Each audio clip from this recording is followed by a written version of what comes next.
ఆడపిల్లలు ఉన్న స్కూళ్ళకి వెళ్ళండి.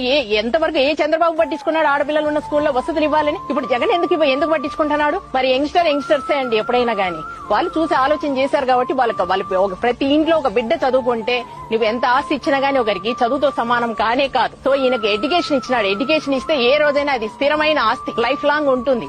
అందుకే తను చదువు ఇచ్చాడు. అందరికి చదువుకోమని ప్రతి ఒక్కరికి ఆఫర్ చేస్తున్నాడు. వాళ్ళకి వసతులు ఇస్తున్నాడు, ఎన్నో ఫెసిలిటీస్ ఇస్తున్నాడు. గవర్నమెంట్ స్కూల్లో చదివిన పిల్లలకైనా ట్యాబ్లు ఏమి, బైజూస్ ఏమి మేం చెప్పించలేదు మా పిల్లలకు బైజూస్, ఇప్పుడు ఆయన చెప్పిస్తున్నాడు. మాకు నిజంగా కడుపులో బాధలేస్తుంది. మేము గవర్నమెంట్ స్కూల్లో మా బిడ్డను చదివించలేదు ఎందుకనేసి. కోవిడ్ గురించి ప్రతి ఒక్కరు భయపడిచ్చినారండి.